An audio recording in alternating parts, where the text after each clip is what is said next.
Delhi police ने बल प्रयोग क्यों किया, 20 जुलाई को लाठियां क्यों चलाई, प्रोटेस्टर्स पर आंसू गैस के गोले क्यों छोड़े, इसकी वजह पता चल गई है। इंटरनल रिपोर्ट दिल्ली पुलिस की आई है। उसके मुताबिक उन्होंने 5 कारण बताए हैं। इस वीडियो में आपको उन 5 बिंदुओं के बारे में विस्तार से बताएंगे। नमस्ते, मेरा नाम है दीपक तेनगुरिया, आप देख रहे हैं इंडियन एक्सप्रेस हिंदी। ये रिपोर्ट हमारे रिपोर्टर महेंद्र सिंह मनराल ने हासिल की है। ये इंटरनल रिपोर्ट है जो अभी पब्लिक नहीं हुई है, उसके बारे में जानकारी की गई है। दिल्ली पुलिस का दावा है कि सोमवार को यानी 20 जुलाई को जब प्रोटेस्ट का कॉल था, संसद मार्ग, रेल भवन गोलचक्कर, जंतर मंतर और कनॉट प्लेस आउटर सर्कल जनपथ, ये 4 जगह थी जहां पर मुख्य झड़पें हुई।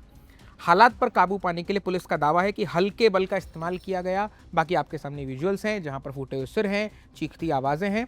दूसरी तरफ एक पक्ष ये भी है कि पुलिस पर भी पत्थरबाजी की, पुलिस के कई जवान घायल हुए हैं, ऐसा दिल्ली पुलिस के स्टेटमेंट में भी आया। तो ये दोनों तरफ के पक्ष हैं। सोमवार की रात यानी 20 जुलाई को जब ये पूरा प्रोटेस्ट तितर बितर हो गया था, हालांकि बाद में लोग जंतर मंतर पर जुटे, उस रात ही मीटिंग हुई नई दिल्ली जिले के डीसीपी सचिन शर्मा के कार्यालय में।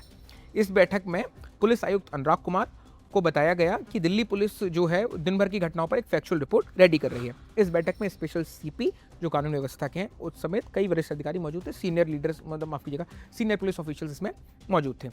इंडियन एक्सप्रेस ने इस रिपोर्ट के ब्यौरों पर डीसीपी सचिन शर्मा, दिल्ली पुलिस के प्रवक्ता से प्रतिक्रिया मांगी, लेकिन कोई जवाब नहीं मिला। अब ब्यौरो में क्या कहा गया, इसको समझ लेते हैं विस्तार से 5 पॉइंट में। पहला, ये जो जिला पुलिस की रिपोर्ट है उसके मुताबिक वरिष्ठ अधिकारियों समेत करीब 200 पुलिस कर्मी इन झड़पों में घायल हुए, यानी कि 200 जो पुलिस कर्मी हैं वरिष्ठ अधिकारियों समेत उनको चोटें आई हैं, ऐसा रिपोर्ट है। उसके अलावा रविवार को पुलिस ने कई एजेंसियों के साथ, यानी कि 20 जुलाई के प्रोटेस्ट से एक दिन पहले 19 जुलाई की बात हो रही है, तब उनका कैलकुलेशन ये था कि इसमें 10 से 15,000 लोग शामिल हो सकते हैं। उसी हिसाब से सुरक्षा व्यवस्था की गई थी, सिक्योरिटी अरेंजमेंट किए गए थे। लेकिन दिन बढ़ने के साथ भीड़ बढ़ती गई और दोपहर तक 50,000 से ज़्यादा लोग प्रदर्शन में शामिल हो गए थे। यानी कि अंदाजा था 10 से 15,000 का, लेकिन लोग आए 50,000 से ज़्यादा। ये दिल्ली पुलिस अपनी रिपोर्ट में लिख रही है। इस रिपोर्ट में कहा गया है कि पहला टकराव, जो फर्स्ट कन्फ्रंटेशन है, वो हुआ संसद मार्ग पर। मार्च को रोकने के लिए टॉलस्टॉय मार्ग, संसद मार्ग, ट्रांसपोर्ट भवन के पास 3 स्तर की बैरिकेडिंग की गई थी।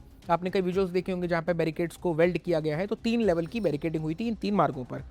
इसके मुताबिक करीब 10:30 बजे सुबह, 9 बजे का प्रोटेस्ट का कॉल था संसद का, 10:30 बजे प्रदर्शनकारियों ने कथित तौर पर टॉलस्टॉय मार्ग की जो बैरिकेडिंग है उसको तोड़ा और फिर संसद मार्ग की बैरिकेडिंग भी पार कर ली। इसके बाद भीड़ और हाई सिक्योरिटी जोन के बीच केवल ट्रांसपोर्ट भवन की बैरिकेडिंग बची थी, जिसके चलते सुरक्षा कर्मियों ने प्रदर्शनकारियों को तितर बितर करने के लिए बल प्रयोग किया। यानी कि रिपोर्ट में यह दावा है, दिल्ली पुलिस की रिपोर्ट में, कि प्रदर्शनकारियों ने टॉलस्टॉय मार्ग की बैरिकेडिंग तोड़ी थी और उसके बाद संसद मार्ग की बैरिकेडिंग भी पार कर ली, और जब वो हाई सेंसिटिव जोन में घुसने लगे तब दिल्ली पुलिस ने बल प्रयोग किया। ये पुलिस का दावा है। इसके बाद रिपोर्ट के मुताबिक संसद मार्ग से पीछे धकेले जाने के बाद प्रदर्शनकारियों का एक हिस्सा, जो प्रोटेस्ट कर रहे थे, उनका हिस्सा रायसीना रोड से होते हुए रेल भवन पहुंचता है और 1:30 से 2 के बीच प्रदर्शनकारियों ने कथित तौर पर हिंसक रुख अपनाया। दिल्ली पुलिस कह रही है कि 1:30 से 2 बजे के बीच प्रदर्शनकारी हिंसक हुए, उनका यह दावा है दिल्ली पुलिस का। और पुलिसकर्मियों पर जूते और पत्थर फेंके गए। पुलिस ने उन्हें हटाने के लिए बल प्रयोग किया, ये पुलिस एक्सेप्ट कर रही है। हिंसा को देखते हुए पुलिस ने जंतर मंतर खाली कराने का फैसला किया, जहां प्रदर्शनकारी डेरा डाले हुए थे, ये पुलिस का कहना है। जैसे कि आप जानते हैं कि सीजेपी का जो प्रोटेस्ट था वो 28 जून से, तो फिर उसमें सोनम वांगचुक की भूख हड़ताल जारी थी, और 20 जून से सीजेपी प्रोटेस्ट कर रही थी।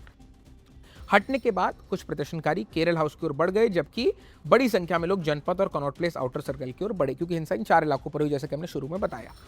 रिपोर्ट के 5वें पॉइंट और आखिरी हिस्से में लिखा गया है कि शाम को 4:30 से 5:30 बजे के बीच पुलिस का दावा है कि कुछ प्रदर्शनकारियों ने पत्थरबाजी की और पुलिस के वाहनों में तोड़फोड़ की, जिसके बाद भीड़ को तितर बितर करने के लिए फिर बल प्रयोग किया गया। यानी कि 2 बार के बल प्रयोग की बात आई है, एक 1:30 से 2 बजे के बीच में और दूसरा शाम को 4:30 से 5:30 बजे के बीच में। पुलिस का दावा है कि इन 2 टाइम पर हमने बल प्रयोग किया था।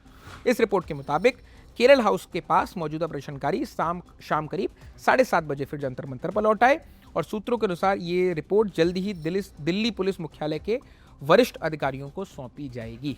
ये दिल्ली पुलिस का दावा है उनकी अपनी इंटरनल रिपोर्ट में। बाकी हमारे सामने क्या है, हमारे सामने विजुअल्स हैं, हमारे सामने वो दृश्य हैं, हमारे सामने ऐसे आरोप हैं कि मेल पुलिसकर्मियों ने फीमेल प्रोटेस्टर्स पर हाथ उठाए, उनको मारा, और जैसा कि हमारी आज की रिपोर्ट में, जो स्वाति की हमारी रिपोर्टर की रिपोर्ट में आपको मिलेगा, कि एक फीमेल एलिज कर रही हैं कि उनके प्राइवेट पार्ट्स पर पुलिस ने हमला किया। इन दावों के बीच में, इन दोनों पक्षों के बीच में आपका क्या सोचना है? बस एक यही है कि किसी भी पक्ष की तरफ से हिंसा जायज़ नहीं ठहराई जा सकती।